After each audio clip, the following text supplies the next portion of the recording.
Alright, welcome back. This is G-Man here with Pigskin Paisanos.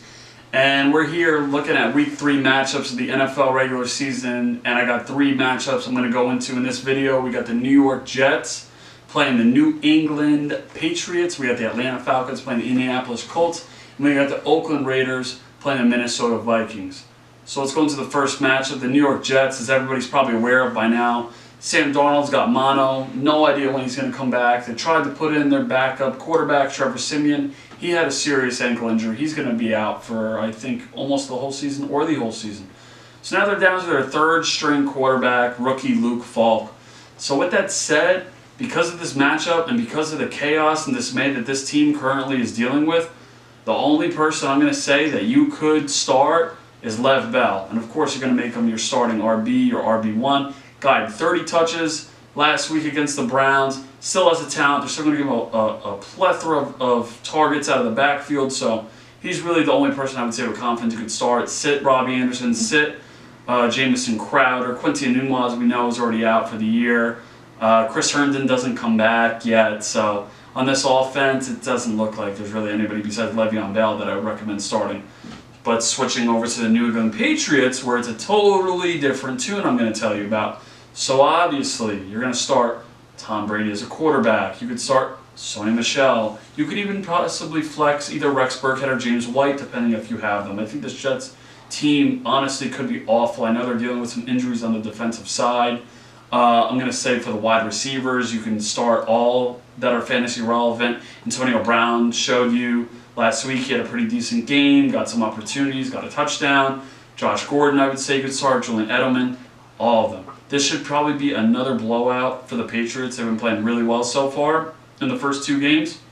I think the Jets right now are on really hard times, and this could be another really bad matchup that the Patriots totally take opportunity and advantage of. So moving on to the second game in this video we're going to talk about is the Atlanta Falcons and the Indianapolis Colts. So the Atlanta Falcons actually played pretty well last week. They beat Philadelphia Eagles at home, 24-20, I believe the score was. Matt Ryan had about 3 touchdowns, 3 picks, but this Colts team, not sure what they are as of yet. I know Darius Leonard, one of their very best defensive players, is dealing with an injury that could affect the defense of the Indianapolis Colts. So I'll say in this matchup, you could start Matt Ryan. Devonta Freeman's been kind of a letdown.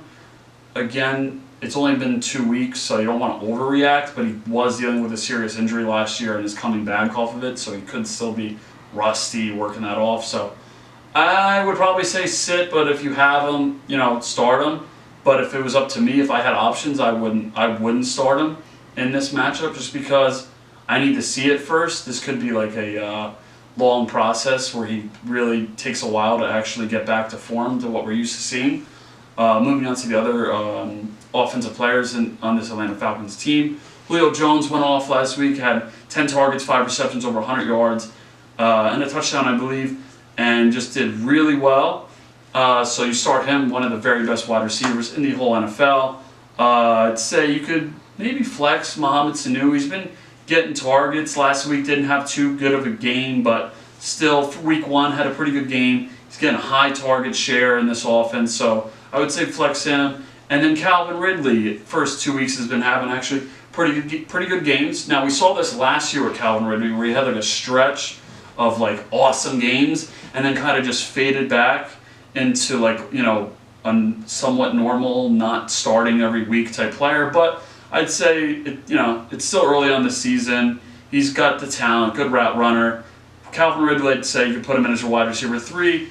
And I would also say Austin Hooper, their tight end, you could start as well. He's been getting a lot of targets in this offense. Had a pretty good week 1 last week. A little more quiet. I think he had 4 receptions for like 30-something yards. But I'd say in this matchup, you could start him as well. Moving on to the Indianapolis Colts. Jacoby Brissett, as much as I like him, and he's been doing okay, right? He hasn't been doing great, but he's still, even last week, had less than 200 passing yards, but did get 3 passing touchdowns.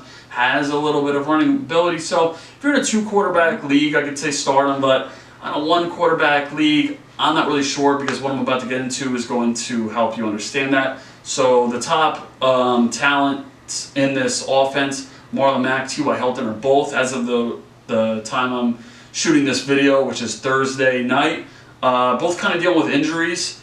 So that kind of hurts the value of both of them because they're both lower leg injuries. So if they're going to be in the game this week, yeah, I would say probably start them. But at the same time, like if you have options, maybe try to see if you can put in other people just because, like, you know, we're already in Thursday. They're on limited practice or not practicing. So it's kind of like a wait and see. I'd say start both of them, but at the same time, do pay attention to those injuries.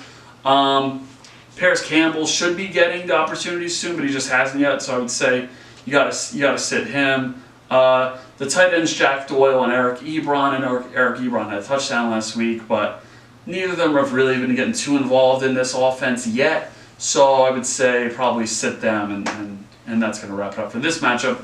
And the last matchup I'm going to go into is the Oakland Raiders at the Minnesota Vikings. Now, Oakland Raiders, another team that's kind of dealing with a couple injuries. I know that Tyrell Williams and Josh Jacobs were both listed to have some injuries this week. And so I'm going to say, like, Derek Carr, I wouldn't start him. Josh Jacobs monitored the injury, but it seems like he should be good to go. But he is also dealing with the illness on top of the injury. It's like I believe a hip injury of some sort. John Gruden wasn't sure what it was, but it's been clarified to be a hip injury. But he's done pretty well so far. He's a rookie. He's going to get plenty of work. So I'd say start him. But as far as Tyrell Williams goes, who has become the de facto number one since Antonio Brown left, he's dealing with a bit of a hip pointer injury. We saw this with Odell dealing with it before the injury. It didn't seem to affect him that much.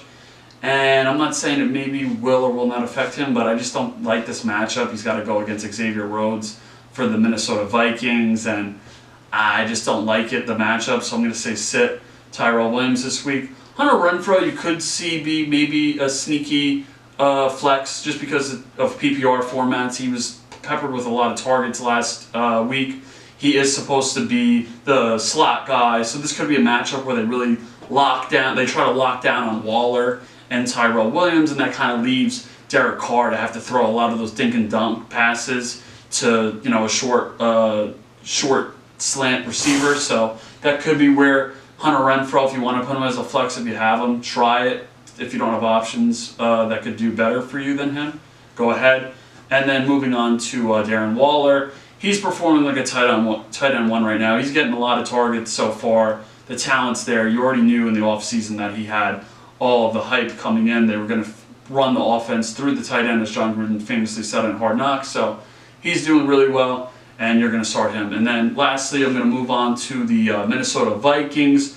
We saw week 1, Kirk Cousins only had 10 passing attempts, but then week 2 kind of looked like a more normal quarterback performance and had about 32 passing attempts. He did well. I think this could be a really easy matchup for the Vikings. They have a good defense. They have some good offensive talent. The Raiders are kind of in a mess right now, so I'd say start Kirk Cousins. You can start Dalvin Cook. You got to start both wide receivers, Stephon Diggs and Adam Thielen. And if you want to put in Kyle Rudolph, if you don't have anyone better, go for it. I wouldn't say to start Kyle Rudolph, but I guess you could if you had to.